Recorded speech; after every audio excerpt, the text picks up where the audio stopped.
Well, is everybody ready to get started? All right.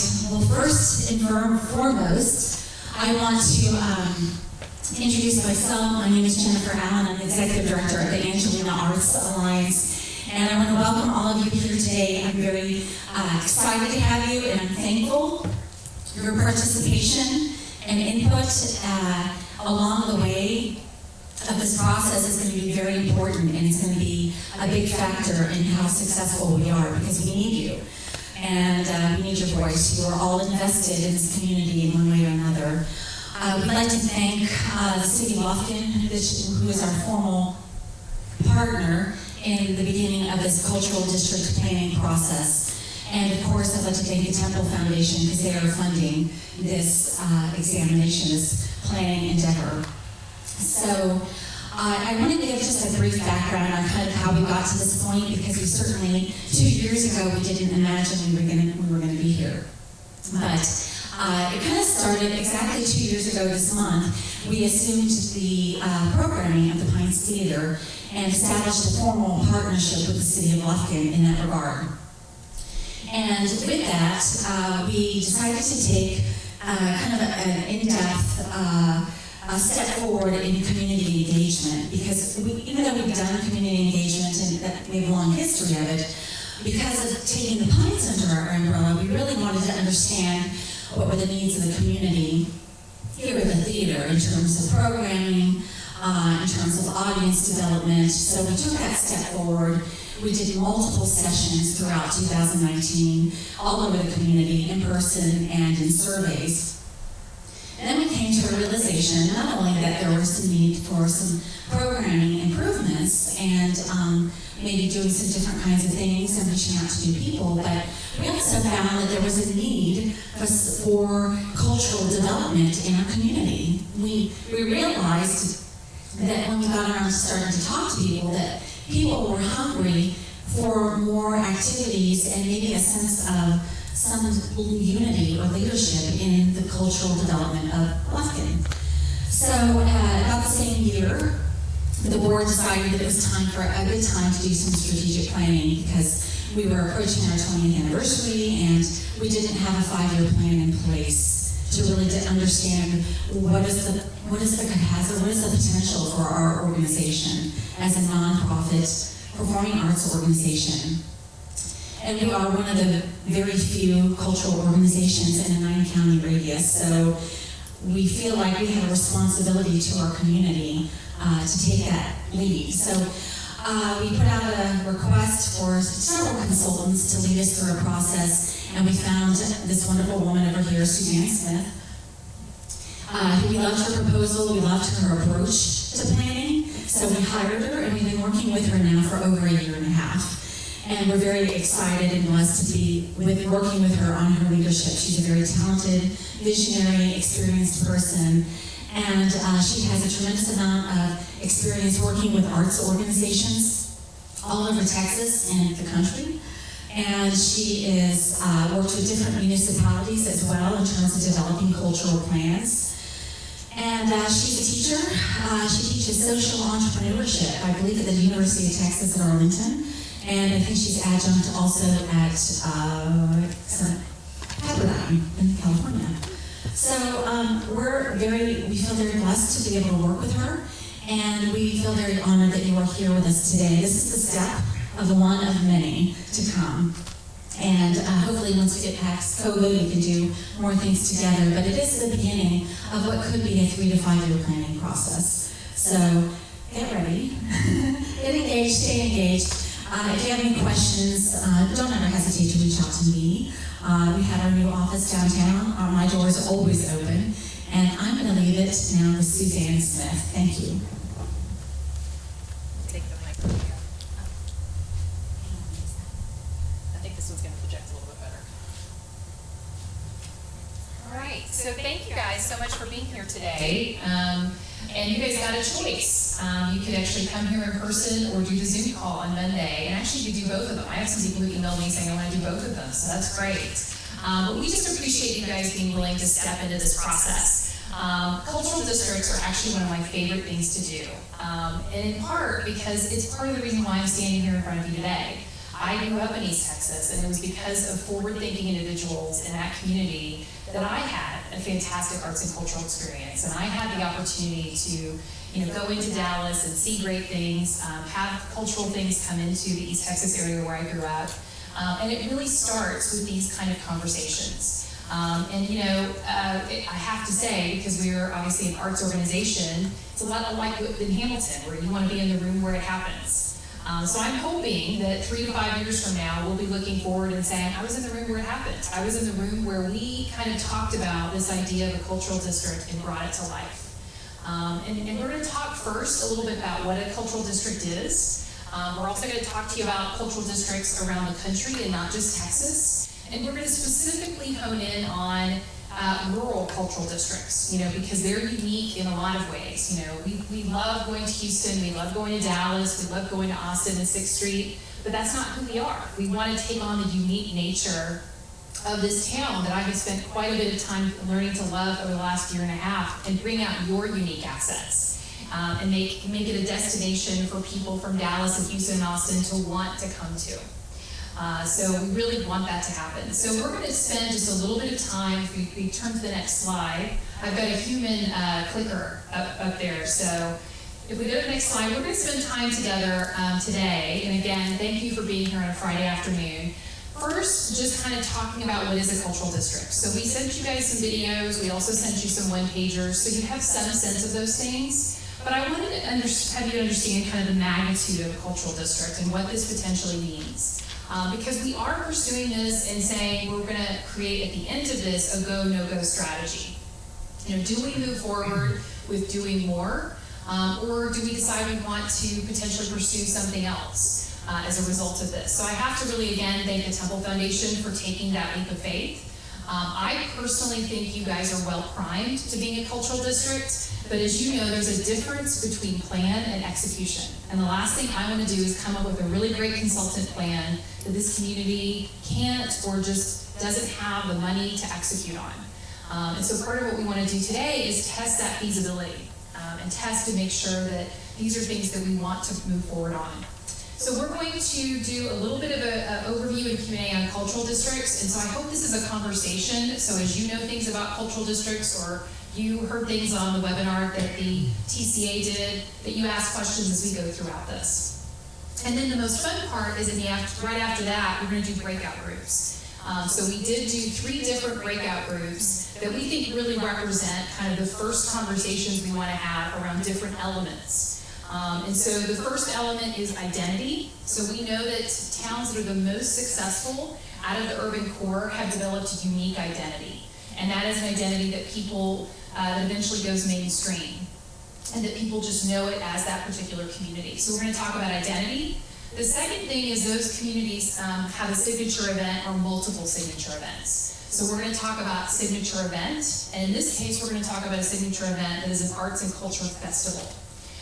So identity is going to be over here, and we're going to go through this before, and we're going to have Arts Festival here in the middle if you're in that area. And then the last one is the first tourism trend that we're going to talk about. We're going to talk about multiple tourism trends, and we'll again choose what really makes the most sense for the city of Lufkin and Angelina County and the region. But the first is, and this is probably no surprise to you, people aren't going to Florida, or they're not going to their grandparents, and they're not getting on planes. They're doing what's called staycations. So to what degree could Lufkin, maybe even today, we don't have to wait on a cultural plan potentially to do this, could harness this idea of people want to stay in place when it comes to thinking about where they're going to spend their dollars. And we see this trend accelerating. So it happened pre-COVID, and now because of COVID, more people are staying local when it comes to their tourism dollars. So that's the other thing we're going to be talking about. And the reason why I picked that one is because it's one of those low-hanging fruit that we strategists and consultants like to talk about, where we could move forward with that today if we chose to. Really marketing the city as a place for people within a certain geographic area to come for the weekend and potentially do what's called a staycation. So we're specifically focusing on kids and family because I think you guys have a lot of assets there. So when we get to that, we'll kind of talk about it further. So that's kind of what we have in store for today. We had 2 asks, and they're represented by the Postit Notes. That's one of the reasons why you got Postit Notes when you walk in. There are 2 things that we're going to be doing moving forward that we need your help with. And you're here as an advisory council, but you are also our eyes and ears of the community. And we need each of you to kind of serve in that role. For a cultural district to be successful, we also want to elevate our existing artists and creatives in this community. Ones who are currently artists or past artists, or even potentially our future artists, and the ones hopefully that we'll go see in New York eventually, or Chicago, or Dallas. And so what we want to do is, with your Post-it note, for you to identify current, past, future artists that we need to get in touch with, because we will be doing focus groups and conversations specifically with artists to really figure out what their needs are. We have a very broad definition of artist. So if you've got somebody who is putting stuff on Etsy, or you have someone who is on stage, or someone who's a performance artist or poet, all those things qualify. So if you know those people, put it on a Post-it note, and on your exit, you'll see that there is a kind of a piece of paper where you can put that Post-it note. And just to make it easier, we would love their name, and we'd love what kind of art they actually are most engaged in. And then also, if you have contact information, that would be great. So that's part of this goal. The second is we are going to do virtual tours, and hopefully eventually real tours, of other cultural districts, so you guys can see what they look like. We want to kind of give, you guys have already gone on vacation, so you probably have a sense of the ones that stand out to you, or that you think are the most interesting. I'm going to give examples today of ones that I think are interesting for you specifically, but we'd love to know, like, which ones do we want to do a virtual tour for? And so I've already got a couple lined up, where we're going to have micro sessions in February where you get to choose going on that virtual tour with us. And we basically are going to have people who are in that community walk us through not only their cultural district, so videos, snapshots of their cultural district as if we were going on a tour, but they're also going to walk us through how they built up their cultural district. How did Grapevine become the Christmas capital of Texas? And how did that end up happening? And what's the result been? How has that helped them get, heads in beds? How has that helped them from a live, work, play strategy as far as the city is concerned? So we're going to be working specifically with cultural districts all across the country to really mine best practices and bring them here to Lufkin. And again, help to elevate the brand of the community and create just a grouping of offerings that people can't get anyplace else other than Lufkin. So that's really our goal. So that's what the Post-it notes are for. So I want you in the back of your head, be thinking of any artists that you know in any kind of cultural districts that you may have visited. So does that work for everybody? Okay. So if you don't mind, I'm going to put my professor hat on for a couple of seconds, because probably not all of us know everything about cultural districts. And I promise you I'm going to try to make this as interesting as possible. We are going to put all these slides in a Dropbox for you so that you can look at them at your leisure. But I just want to spend a couple of minutes walking through this so that people really know what this initiative actually means and the level of substance that is required for this. As I oftentimes tell people, it is really a exercise in both steak and sizzle. Like, you've got to deliver steak, but you also have to deliver sizzle for cultural districts to work. And so part of our goal will be to try to do both. Really give immersive, wonderful experiences for people that people will talk about, but also create those wow experiences where people will be like, you know what, that was a great experience, I'm now going to go back. That's a great community. And we've done a lot of research over the past couple of months, especially during COVID. There's been lots of opportunities for that. So we're going to share with you some best practices as well of some things that could kind of be interesting things for us to explore even in the breakout sessions. All right, next slide. Next slide. So a couple things about cultural districts. So there's lots of different economic development tools that are out there. This one in particular is a tool that has lots of different goals. So cultural district is a very specific way in which you can actually drive a number of different goals that you have as a city and as a community. So not only are you trying to drive quality of life, so I think most of you would think about the importance of arts and culture, how it feels when you walk into this theater, how it feels to watch a performance, how it feels to be able to just, within a couple of minutes get to a theater like this. but it also really drives economic development. So imagine some of the most forward-thinking cities attract artists, they attract creatives, and those people then do interesting things in that community. And it isn't just art itself. It's public housing projects, it's entrepreneurial ecosystems, it's education in the schools, it's all sorts of different things. So cultural districts really create what's called a magnet effect, where they magnetize a particular community. And so it's about the artists, but it's about so much more than just the artists themselves. And it's about the experiences, but it's more than just the experiences. The other thing that they're very resolved with, and this is in particular when Texas started them in 2009, they wanted metrics behind it. So as you can probably appreciate, we've all been to some type of public event or some type of public festival, and it's hard to park, or after you leave, you're really tired and you didn't get to see everything you wanted to see. And so part of their goal is to make sure we have quality experiences in the state of Texas, because we also are trying to drive towards larger tourism in Texas. And as many of you know, we're also trying to drive more and more people to actually want to live in the state of Texas. So as companies are making choices of, do we want to live in California, or do we want to live in Oklahoma or Texas or Arizona, having these kind of magnets really help corporations make those decisions, because we know their employees want to be in places where they can have experiences as well.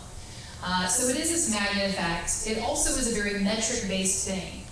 So it's not an event just for the sake of having an event. It's an event that is measured by, do we actually get, the insider word is heads in beds, which basically means, do we get people spending nights in hotels? When we get nights spending in hotels, people also spend money at restaurants, they spend money with our local merchants on the downtown square. And then what that happens is then the city has more money to do all of this. And it really creates this virtuous loop around more motel money, then the more money we can invest in the arts. And so it creates this revolving fund that really allows the cultural district to lift off. And so the state in 2009 decided it was going to create a cultural district. Interestingly enough, it has become the launch pad for other states to do this as well. So Texas is always first and best, right? And so since then, over 40 have been done since 2009. And I've been lucky to be involved with 5 of the different cultural districts, and this will be my 6th. And so I'm excited to kind of see what uniqueness you guys bring to the equation. Next slide.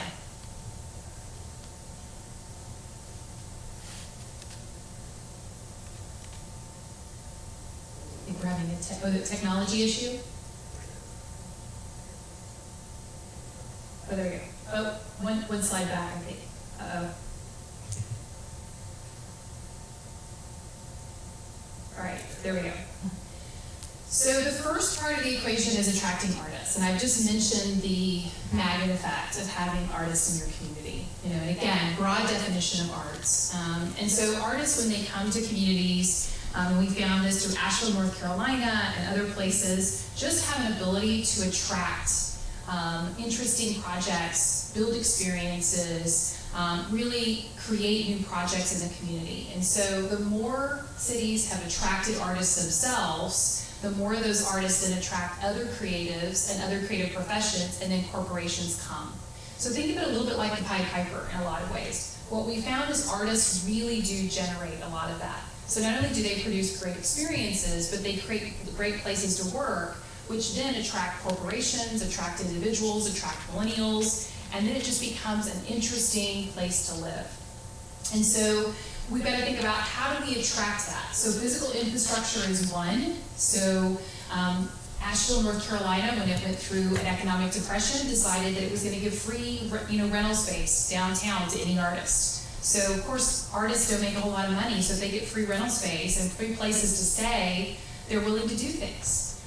There's also places in East Texas who basically give artists free reign over a summer for an artist residency, and then they create art in the middle of fields that aren't being utilized. And then people come to those artist locations. So there's all sorts of different things you can do to attract artists, either through a jury art project or just attracting them through residential and commercial spaces.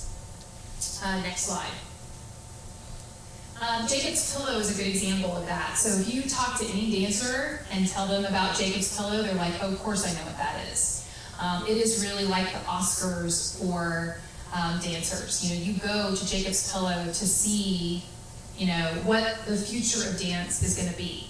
Anybody who's anybody as a dancer or as a company goes to Jacob's Pillow. Well, it started out with a field, you know, that really wasn't producing. And someone said, you know what, I'm going to attract a bunch of people to this field. So it truly was the dance version of Field of Dreams, where if they built it, people came, and now people come, and it is a waiting list of people like myself to even go attend Jacob's Pillow. And so there are also communities that focus on a particular art form. And so Jacob's Pillow is a good example of that, but there are other examples of that too in other art forms. So we're going to be looking again at the broadest sense. So we're going to be looking at graphic design, we're going to be looking at film, we're going to be looking at music, all of those different things, but this is a good example from the dance area. Next slide. The next part is attracting consumers. So if we build it, will people come? And so we know a lot about what people are looking for. We also know a lot about what people are not looking for. And so what's interesting about consumers, and you can probably put your consumer hat on, people want experiences. So people aren't attracted to cities because the city has a good brand. They're attracted to cities because they have an experience, and that experience then leads to a great brand. Again, that's kind of what we would expect. You know, it's one of the reasons why we like the brands. It's not because the brand itself, it's because that brand gives us a good experience. So part of what we're looking for here are consumers who understand that experiences are the way to go, lots of different things to do. So while we'll be talking today about a singular event, part of what we want to do is draw them in with that singular event and then say, oh, by the way, we also have a zoo. And oh, by the way, we also have this other thing, so you should spend the weekend. Wouldn't that be great? So they want lots of different experiences. They want human connection. They want authenticity, and they also want change. So they want every single time that they're coming to that community for the experience to be slightly different.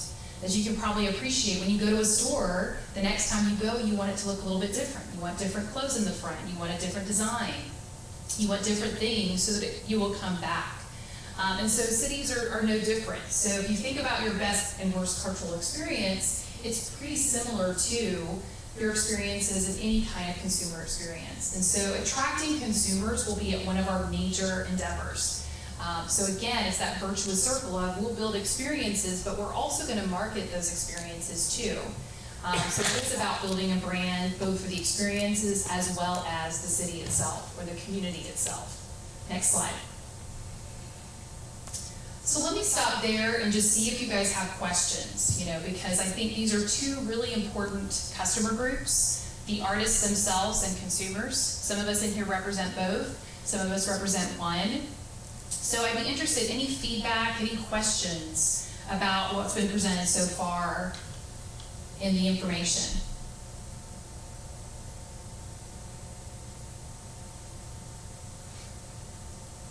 All right, good. Okay, so teacher. What's that? You're a good teacher. Thank you. All right, so that's all great. So how do we accomplish this?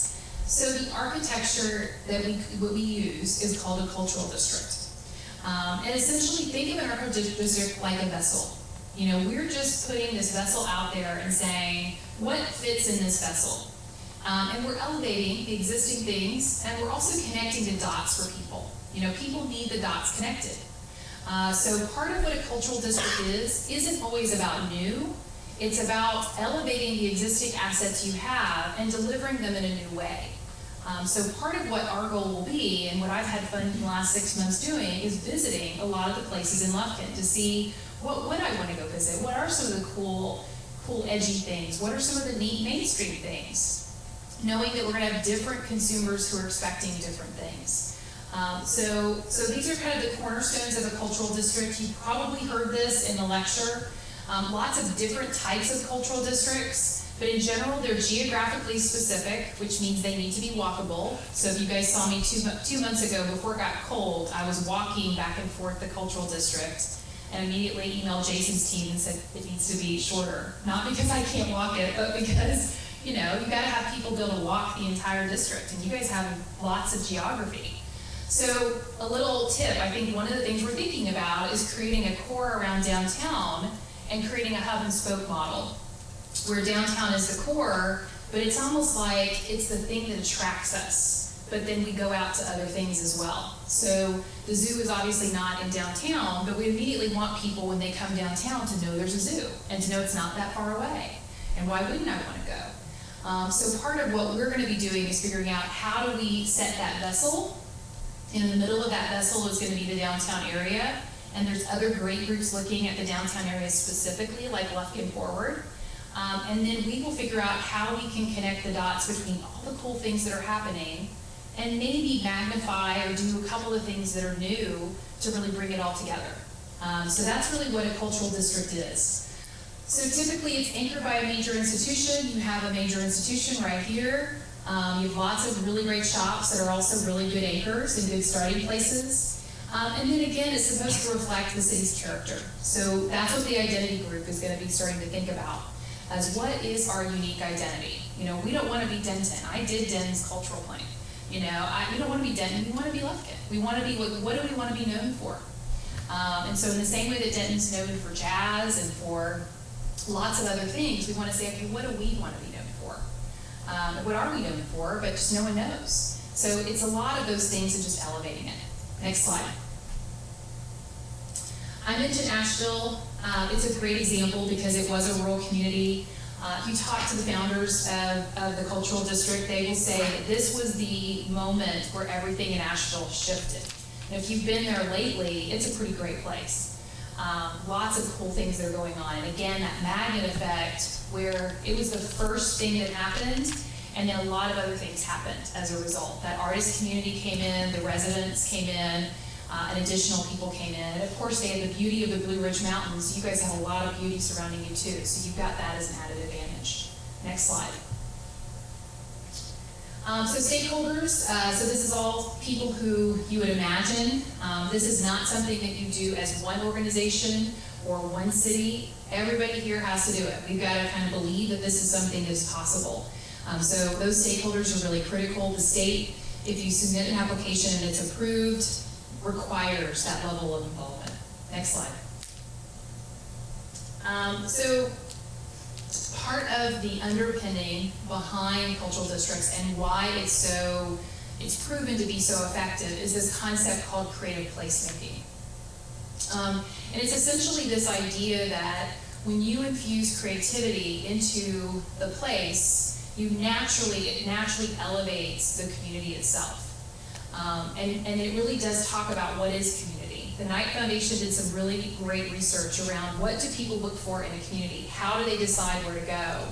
And this is one of the top things that people are looking for. They want interesting things, they want interesting people, they want to be able to find jobs, they want great schools. There's lots of different things, but creative placemaking is a big piece of that. And so one of the things we'll be using as kind of an opportunity for best practice is where the creative placemaking has happened.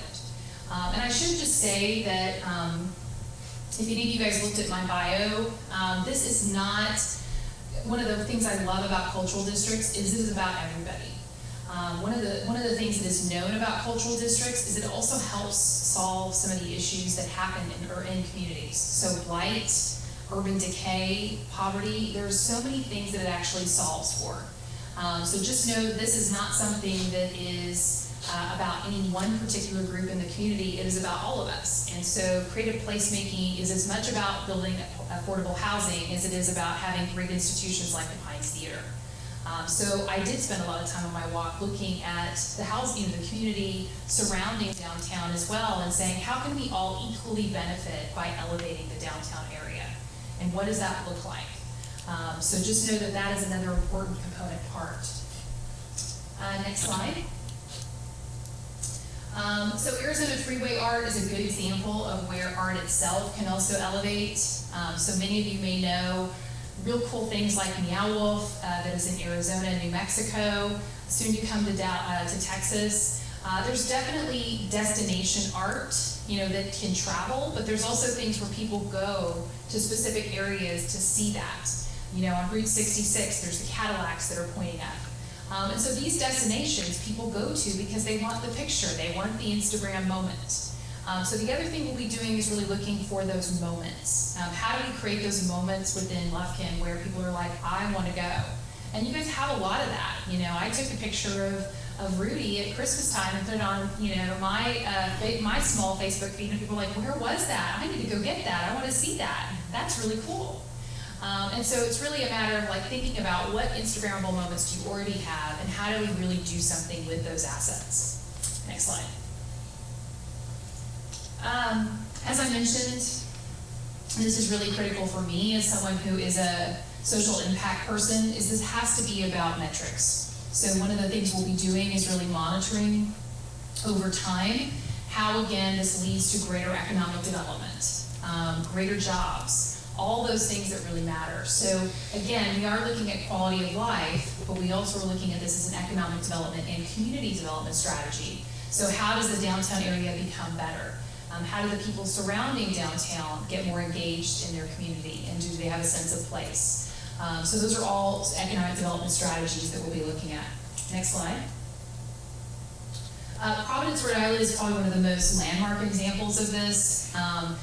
It's definitely a community that decided early on in its economic development strategy that it was going to become a place for the arts. And Rhode Island as a state decided that. In fact, artists in the state of Rhode Island don't pay income tax. And so we obviously don't have income tax in Texas. But there are ways in which you can create incentives and create places where artists can do their art and not have any outside influences making it more difficult for them to do their art. So giving them space, giving them living facilities, not charging them taxes, and those are all things that create that, again, that magnet effect for more artists to actually exist in that community or be elevated within that community and be able to showcase their art.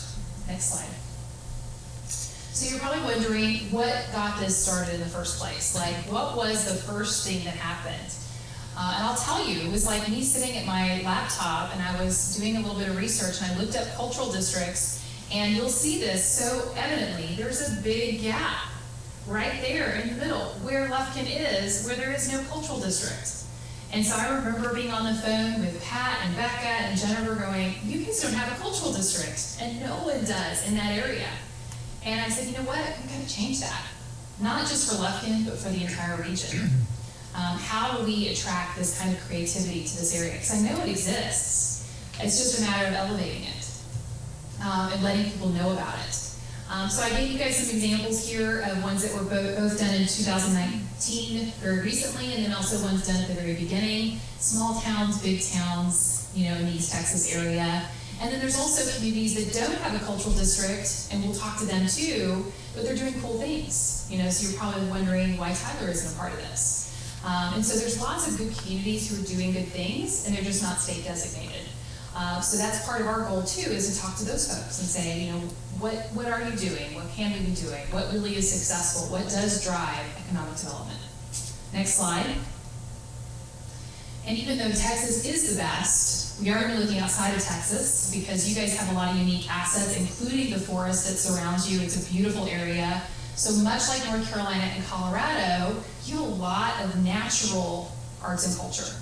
And that natural part is a big piece of why people come to a place, you know, where a family can go bass fishing, and then after that they can come down here to the Pines Theater and listen to music.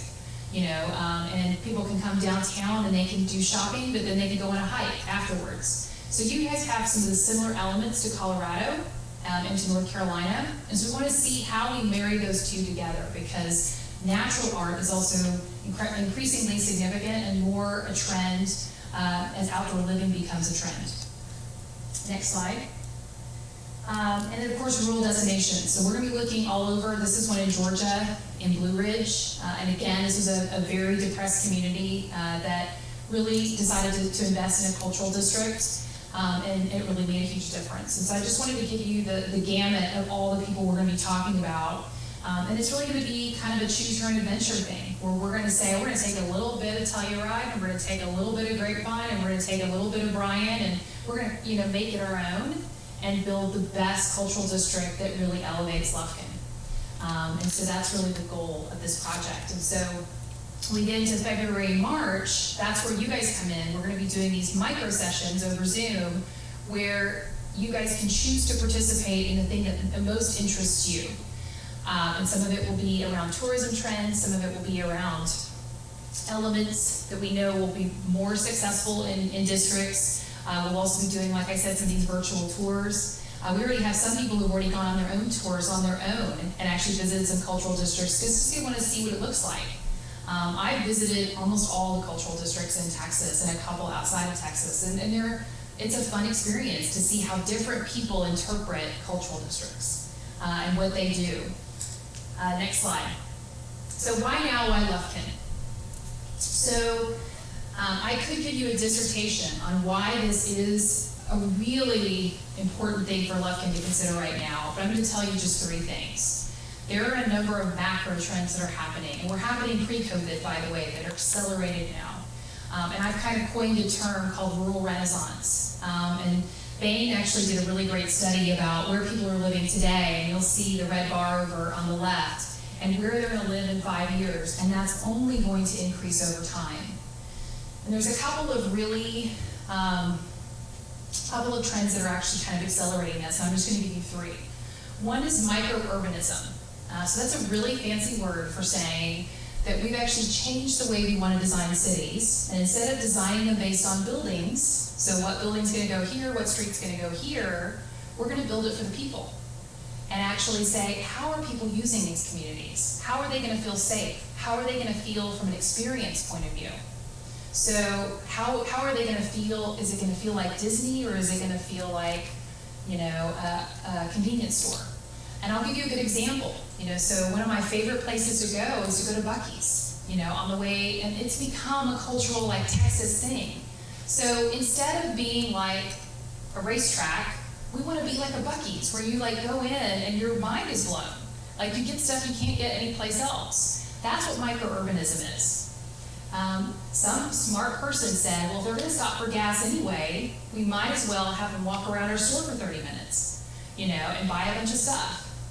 And so that's really what microurbanism is that people are buying experiences now, and so we're going to really think about how we design our cities based on experiences. So that's it in a nutshell. The second trend is this really kind of geeky thing that is called spatial economics, or the declining cost of distance. In a nutshell, it just means that in order for us to get stuff now, we don't have to go far. Amazon. If you guys need anything, you don't have to go to Dallas or Houston. You just Amazon Prime it, and it'll get there. Corporations are understanding this too. That because of now Zoom and all the other things you have at your disposal, COVID accelerated, people don't have to live in urban communities to do their job. And actually, they've now found they don't want to live in urban communities. They would prefer to have distance between them and their neighbor. They would prefer to be in wide open spaces. They feel as it's really part of quality of life.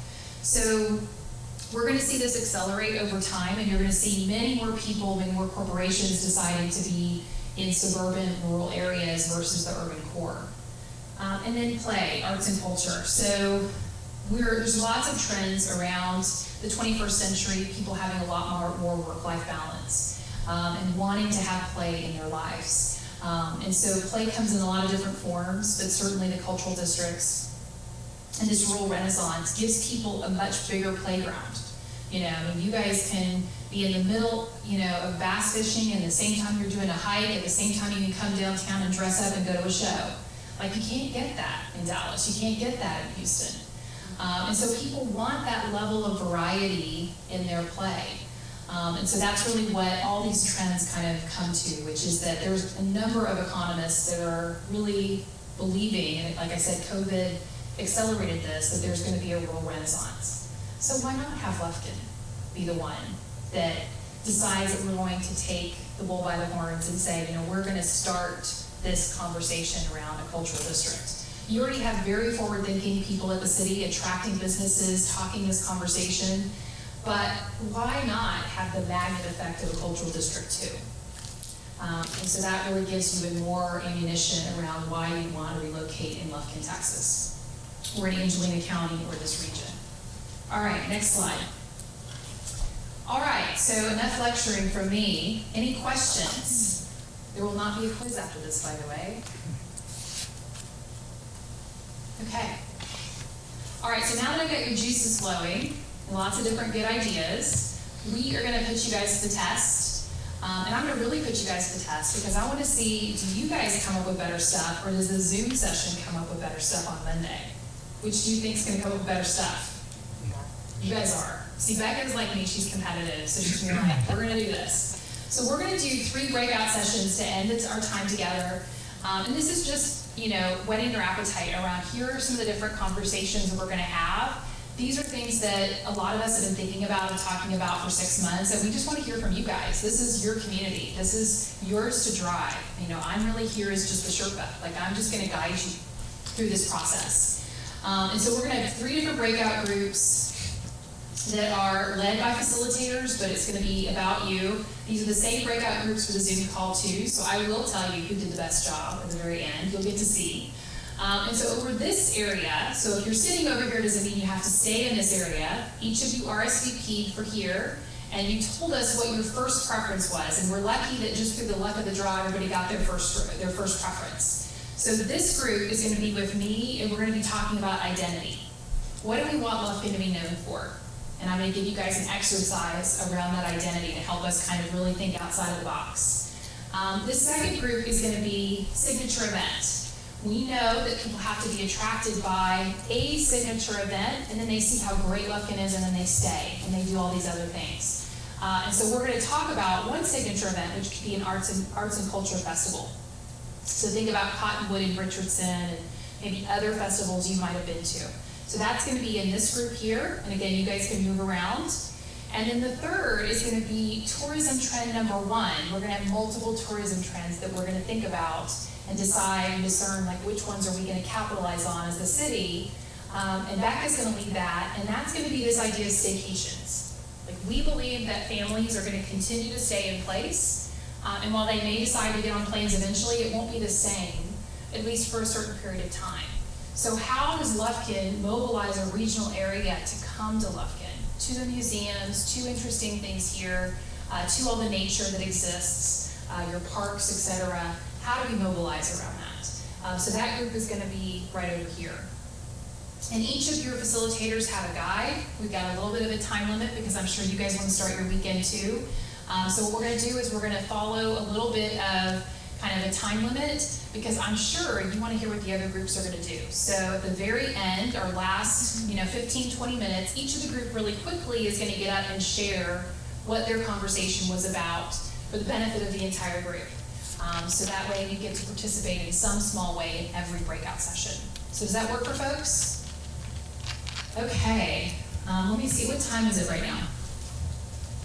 It's about 10 till 4. Okay, perfect timing. Okay, so I know you're probably a little bit like me where you may be parched and you're like, why didn't I get a cookie on the way in? Or I forgot the Postit Notes. So we're gonna take just a 5-minute bio transition break so that you can get in your respective areas, the facilitators can get ready, and you can go get that cookie that you decided you didn't want because of your New Year's resolution, but now you really feel like you need.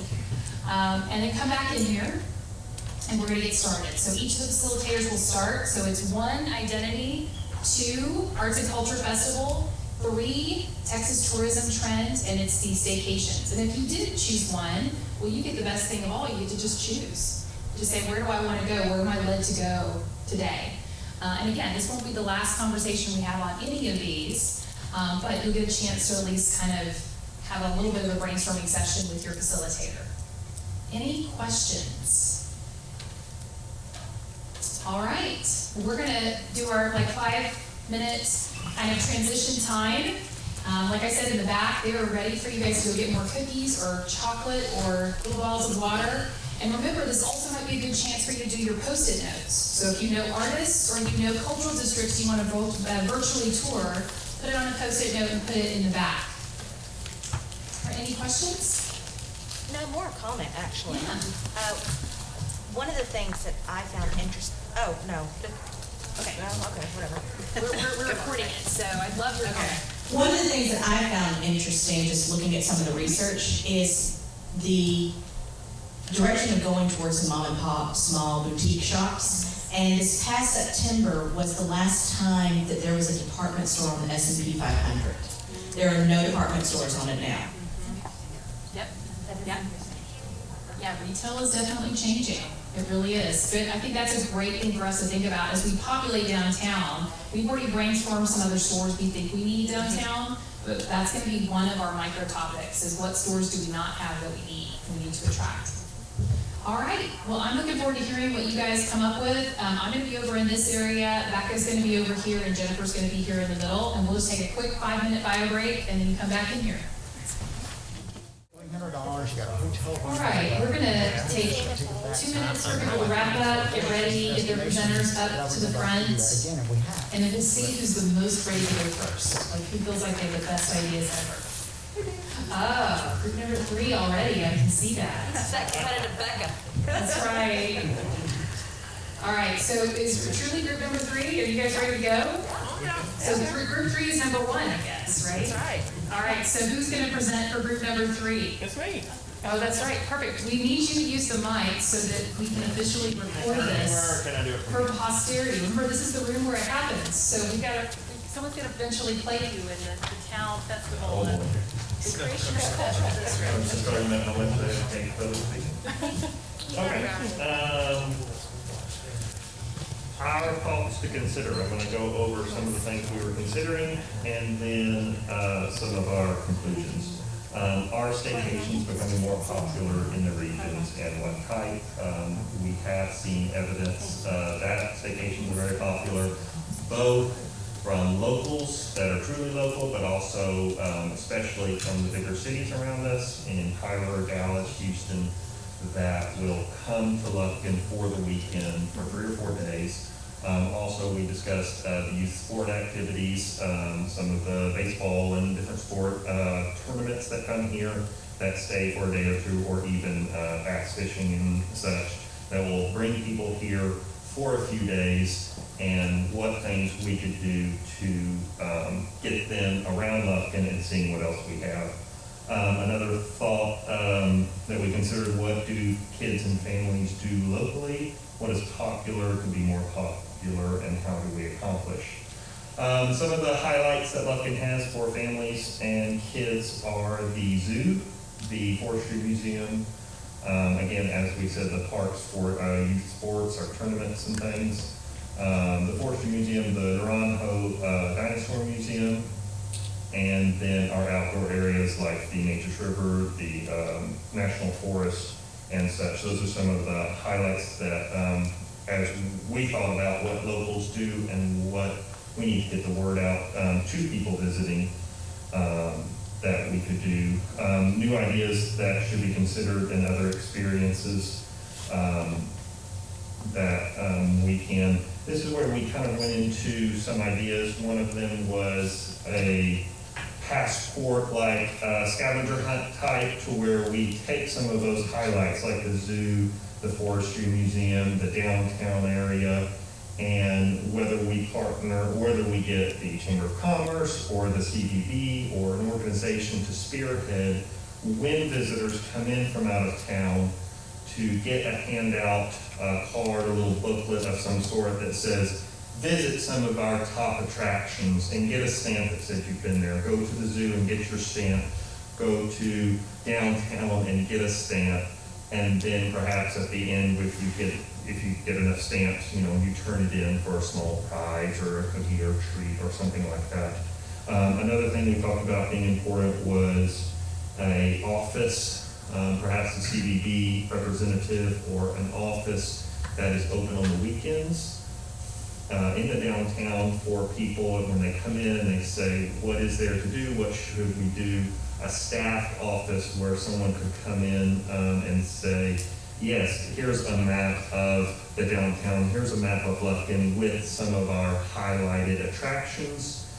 Here's perhaps that's where they would pick up the passport or the scavenger hunt type thing. Here's the things that we encourage you to do to get out and see all of Lufkin, not just the one thing maybe you come in to do. We felt that it was important to have that office staffed and open on the weekends. Another thing, when we talk about the hub and spoke system of having, say, a downtown district, but also have things like the zoo and the museums, is transportation, perhaps a bus or a trolley that would run on designated weekends that would connect those different highlighted areas downtown to where if there was an event or we had a lot of tourists in for a weekend, you'd say, okay, that weekend is going to run that bus or trolley to where you could easily get on and go from place to place. And that would solve part of the hurdle to getting people to visiting more of Lufkin. Does Lufkin have the time and energy to pursue this strategy? Yes, we believe so, but part of it is going to be consolidating the messaging and advertising of what we already have and education on what we have, so more people know about it. Of course, there are, budget constraints to some ideas, but the path forward here is more coordination between the city, different departments, between the city and private sector, businesses or organizations, nonprofit like this, more coordination when there are events, to get people coming into town. They see more things to do to make their trip worth it and to get them from location to location. So more coordination between everything, and then better education and advertising on what there is to do. That's what I have. Awesome. Good. Very good. Very good job. Any questions or additions from the other groups that you want to add, or kudos or anything like that? I would say marketing to other communities. Yes. Yeah. Publications in other communities. I mean, I think that we need to market also in the Lufkin Daily. Yep. And Charm Magazine, just on a regular basis of what is coming up. Yep. But also just promoting ourselves in other publications. Totally agree. Yeah, as I've looked at, you guys have this ripple effect where you guys have so much good stuff concentrated, and as you go out into the region, there's less and less of that. So I can see you guys attracting people if they knew they could spend a weekend here, or they knew they could come for a day and then go back home, that type of thing. I think that's a great idea. Is there a visitor bureau downtown now? No. There's an office in the Civic Center that is open business hours. So you can go pick up maps and things and gear and such. But does at anybody the know that? CBD office. No, I don't think anyone knows it. Now But it does exist. It is somewhat downtown. They do have regular hours, although they're not weekend hours. I don't think anyone knows it, and I tend to think that they kind of like being left alone. Nacogdoches has a really visible one Yes. right Yeah. downtown, and they also have a museum installed exhibit of things about the history of the area. And they get a lot of traffic through there. Yeah, and a lot of cities have volunteer ambassadors too that staff it. Yeah. So people who, just like at the airport, all Yeah, those we people at the discussed airport. the having an office downtown on the weekends, that there's quite likely a strong volunteer force in Lufkin that would be willing to staff it and help point people to Lufkin's strengths and give them maps and things and information on Lufkin. So Retired teachers.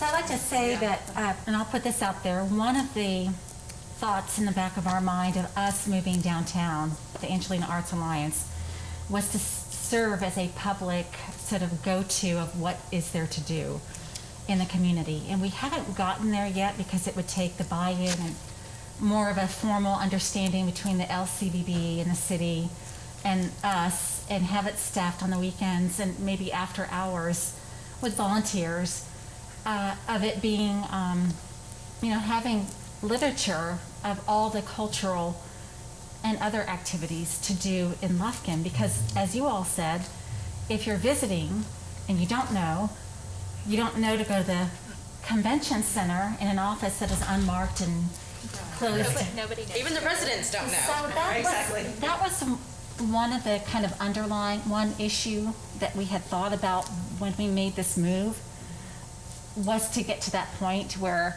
our sign said Angelina Arts Alliance and have one hanging underneath it, visitor center, or a cultural visitor information And center. have a centrally located office. And we're centrally located, and while our staff may not be there all the time, it would be easy to have volunteers or interns working various shifts through the weekend. Well, could we have something like they have at malls, where it A is, kiosk or something? yes, Yeah, Yeah, kiosk. yeah. I That's mean, the we word. we have the wall space to hang brochure racks, or we could have a freestanding one or someone there to answer information. Well, no, I mean like one that's not inside a building. Oh, Like a freestanding one, Yeah. either We in could probably a- get one from the mall We since have a they're all humidity. closed. We have a humidity problem for outdoor kiosks. We have a Yes. humidity problem in East Texas. Yeah. That's the inside the building one. the screen would be all covered with the little water beads. Well, I love the energy of group number 3. You guys might have won. We'll see. We'll see how you feel. So group 1, group 2, let's go next. This is a tough act to follow. I can go. Okay, do you have your mic on you? I do. Can you guys hear her? No. Okay. Do you have me? Okay. Should I use that mic too or not? So, we talked about special events. Let me grab my question sheet. The first question we talked about, what are the signature major events do we have? How well are they known in the region or in Texas? And what makes them more or less successful? The ones that came up obviously first because they are the best, I think, that we have are Bistro. The lighting of Rudolph, which has been kind of growing in success since it's moved downtown. Would y'all agree with that? Yes. Okay. Zubro, which is, didn't happen this year because of COVID. A couple of these events didn't happen because of COVID, but they may or may not come back, we don't know. The Christmas trees at the Met is a big event. Dancing with the Dinos, which Naranjo does. The Neches River Rendezvous, Antique Days, Market Days, and then there's the First Street Feast. I think in our conversations, we agreed that some of these are much more stronger than other ones. And the ones that are not strong are not marketed or branded well. Maybe they're not well organized, and perhaps the people that are doing them might reconsider not doing them as a possibility. Is that a fair statement? Okay. Correct me if I'm wrong, please don't hesitate. And we talked about also, okay, so the next question was, should we consider adding an additional signature event of an arts and culture festival? If so, what would success factors be? What would it include? And could our idea become well-known in the region? I think the thoughts on this, first of all, is that we didn't want to create something that already exists. We didn't want to duplicate events. And, the Forest Festival, which was one of the signature events we talked about, obviously has a strong brand and it's been very successful.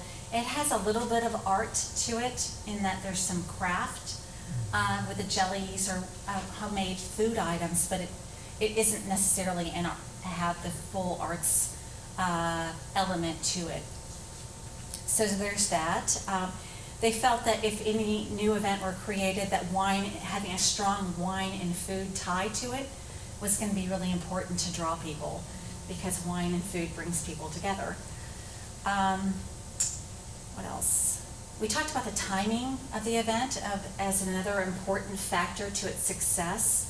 The general feeling is that the fall is pretty full right now on the weekends with these different events, but perhaps some of the events that are happening, maybe, whether it's the market days or I don't know. I wish Taylor could be a part of this conversation, and eventually I think we will be, but anyways, we looked at possibly some spring dates if we were going to do it. The next question is, does Lufkin have the time and energy for a new signature event? Sarah said, if you asked her before COVID, probably not. Maybe now, possibly yes. So I think there's that. I'm trying to think if there's anything else. Whatever that new event would be needs to have a really strong identity, a brand to it, and if it can be tied to food, again, maybe food that's unique to this region, or that kind of supports and plays into the general identity of Lufkin, whatever that is. So, kind of like, Diboll has the tamale festival, Huntington has the catfish, Knack has blueberries. What does Lufkin have that's maybe known to Lufkin? So, that's Good. I think you guys did a great job. Lots of good, food for thought there. No pun intended. You guys are making me hungry.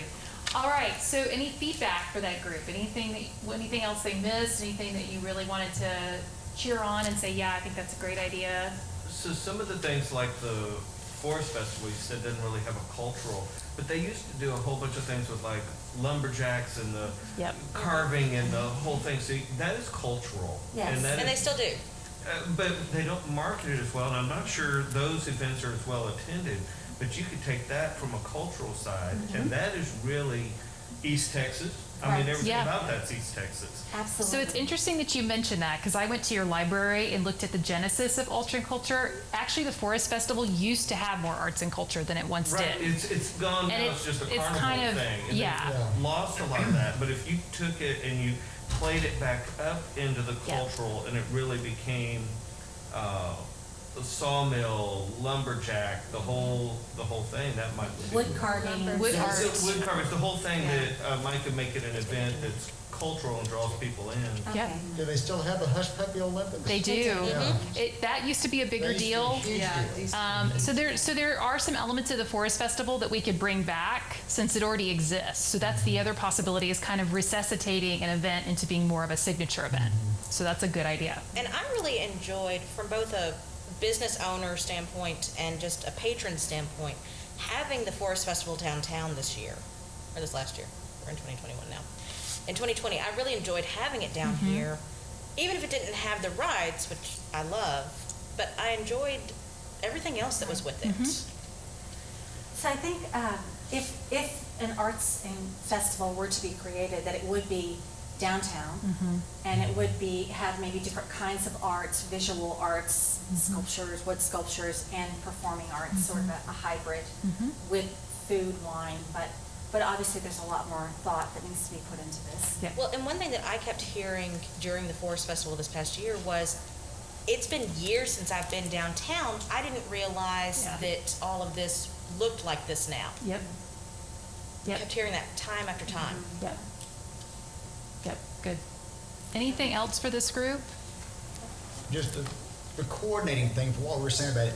If you had the Forest Festival and at the same time you had a downtown, maybe the Hush Puppy Olympics could be downtown, Yeah. not on the streets or something. So with the shuttle bus going in between, that Yep. people knew that, oh, it's not just the Forest Festival this weekend, but while we're there and we're tired of the Forest Festival, then we get to go downtown. Correct. And taste the Hush Puppies and drink some beer and. Yep. Or take your ticket and you get Yeah. 5%, 10% off your meal, Yep. or your first glass of wine free, or, Yeah. you know, something, and an event here at the Pines that evening. You've got a comedian who's gonna perform, or live Yep. music, or, you know, Comedian's a something. good idea. Now, that is where you have to get buy-in from everybody, Yep. because that's a big fundraiser for one entity. Right. And are they gonna wanna peel off and say, oh yeah, all of our people that are spending money, go downtown, don't be out here? You know, that's where it takes a lot of coordination and a lot of buy-in. Well, and that's why it's called a signature event, because then you kind of have multiple events that then a rising tide rises all boats. You know, they have a bigger marketing budget, they have, you know, people are coming for all the events and then kind of dipping their toe in the water depending on their interest. All right, well, that's good. That's a good starting point. Lots of good conversation. All right, so last but not least, our identity group. So Wes is going to tell a little bit about kind of our conversations that we had about the identity of Lufkin. Yes, I think the place that we started was just our slogan, you'll love Lufkin. It's kind of really an abstract idea. It's more of an internal slogan. This is how Suzanne phrased it. We love Lufkin because we're from here. We're intensely proud of being from this community, and I think that's probably our main source of identity is our pride in our community and how we take care of our folks. That's why we love Lufkin, but how do you convey that to outsiders? I don't know that. We've got world-class golf, we've got a zoo, we've got all kinds of recreation, we've got this beautiful downtown area, but it all seems a little bit disconnected to us, I guess, and we're not really sure how to market it all as one contiguous package where you come in on Friday and you do this on Friday night, and then you go play golf on Saturday, and then you go to the lake. And I think that's kind of an identity problem that we have right now, that, you know, there's a lot of little, but there's not a signature event or a signature thing that we do. And I don't know that, that we're marketing it as well as we could, whether it be our slogan or anything like that. So Patrick and I were talking, and whenever we've had friends come into town, they don't necessarily have expectations. They'll come in just to visit, but they always leave with something new, something cool that they picked up. And so the next time they come in, they'll say, hey, let's go listen to music at Ralph's patio, or let's go to the brewery downtown. But I don't really know that we do as good a job as we can of getting that out. So I think that's kind of an identity issue that we have. I don't know. We're just trying to figure out the best way to package the deal. Like, how do you put everything together to make multiple people or come to get everyone to do something for a family or a husband and wife or whatever? We have a lot of things to do, but they're all diverse and different. So how do you get it all together to get people to want to be? Yeah, to make it an identity. So we think we certainly have the pieces, but it's just how you put them together and then how you present that to folks. Because like we said, we know why we love Lufkin, but if you just say that to somebody, that doesn't really mean a whole lot. So yeah, we certainly think that there's a really solid foundation to build on. That it's just going to take some brainstorming to establish that identity that we want. Great. All right. That's it. Great. That's awesome. So, feedback for that. What do you guys think? I saw a lot of nodding heads. I see it like a theme. I mean, I think everybody sees the theme, right? The Yeah. thread of, we have a lot of great assets, but there's not a coordinated effort to highlight those assets. And I think a lot of that's free. I mean, I know a lot of things cost money. We all know that. And I think some of this, the marketing materials, et cetera, require money. However, what we have is free, and I think the coordination can come from within, and you know, getting those things together, I think could really make a big difference. Well, and I think the other thing I would say is everybody has their small pot of marketing dollars. If we created one pot of marketing dollars, think of that magnifying effect too. Especially once you include corporate marketing dollars, et cetera. So there's money out there. It's just how do we kind of think about it?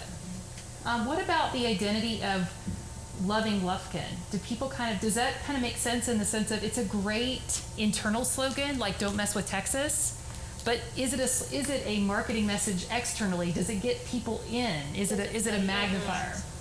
It doesn't really tell you anything about Lufkin. Yeah. What are some other local slogans? So Nacogdoches is the oldest town in Texas. Okay. Yeah, so there's different ones. Grapevine decided it wanted to be the official place for Christmas. So different towns take on different things. We're going to start collecting all the slogans from different, cities and towns just to kind of show you. One of the ones I was joking with Becca is that you guys could be the nicest place in Texas. So it could also be something that isn't a specific asset, but it could be something that talks about who you are as a people and as a community. So there's lots of different ways you can go. It can be about the community or it can be about the community, and something that's an asset that you guys have as a collective. Anything else on the brand? I think that's important. It is. I do. And I think the signature event, thinking about it like Nacogdoches has the Blueberry Festival. I mean, there's a whole weekend's worth of activities surrounding that, and they're known for that. I'm thinking to myself, I don't know what we're known for yet, but we could create something if we're not. Okay, but my question is, before the Blueberry Festival, was Nacogdoches known for their blueberries, or did they create that identity after, like as a subset of? It was totally after, because there were little blueberry farms and things around. Well, we've got blueberries here in Lufkin. I mean, we could have easily been, had a blueberry festival. They just capitalized on it. But they created that. They did. It's like what I talk about with the magnet. Like you elevate, but you also magnetize. So it's a both and. So you do want it to be part of an asset, but it doesn't have to be you're the only one with that asset. You just get out there first. you know. Other thoughts on kind of the identity and brand? Does Main Street here have a Main Street Association? It has a downtown association. Okay, because that is, I know how the Blueberry Festival came about, was through the Main Street Okay. group. Yeah. That's helpful. Yeah. All right. So has this gotten everybody's juices flowing? Good. Well, you guys have come up with some great stuff. We'll see if Monday beats you. I'm gonna venture to say it's gonna be really hard for them on a Zoom call to actually beat the ideas today. But if they do, all the better, because the more ideas, the better. So what we're gonna be doing is after Monday's meeting, we're gonna be sending you guys out information on what we learned. We're also gonna be creating an online area, so a Dropbox and different places for you to go to. So essentially what's going to happen in February and March, given that we are still trying to social distance and some people have a preference one way or the other and we don't know about vaccine distribution, et cetera, we're going to do what we call micro seminars via Zoom on different topics. And you guys can float in and out of those topics depending on your own individual interest. You also can invite other people to be part of that topic too. So now as kind of the official core group, you guys are the ones that have raised your hand and said, we're gonna be responsible for this. But that doesn't mean you can't invite other people to participate in the conversation, because we want this to be a community conversation. We just needed a core group of people who are gonna kind of help us shepherd this. So we're gonna have these micro events. We're gonna have one, for example, on museums, like how could we come together as a museum? So that's a best practice for sure. We're definitely, some of these things you guys have mentioned, we're gonna have those as micro events. And again, we're gonna elevate the best practice, talk about the different ideas, and then we're gonna do the brainstorming. And that's really what we're gonna do over the February and March timeframe. Any questions as far as next steps are concerned?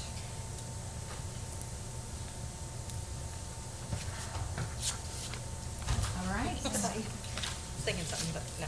Okay, so we'll be back in touch. We'll be sending you out multiple opportunities to participate. Everything will also be recorded, so if you can't participate, you can be part of listening to the recording, although they're all gonna be active sessions like this, so we're gonna encourage live participation even over Zoom. And to the extent things improve, we'll turn those Zoom events into live events if possible. And like I said, we're also going to go on virtual tours of a number of different cultural districts, so that's also going to be fun too. So you can dive in and out of those as you like, and then obviously watch those recordings as you're interested. All right, anything else?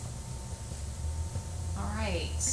I know Becca, Jennifer, do you guys want to say any final kind of closing words as we kind of wrap up and get onto our weekends?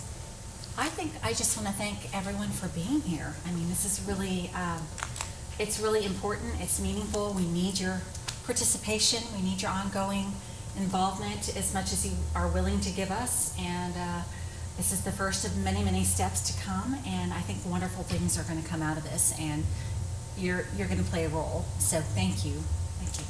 I agree. Thank you for your time. Your time is super valuable. I hope it was utilized well. I think Suzanne, you did a great job of organizing our time and educating and allowing us to, have some idea exchange, and excited to hear what comes about on Monday. We've been talking about this for months, and so it's really exciting to see you guys and to hear what your feedback is and get your ideas. And that's the value.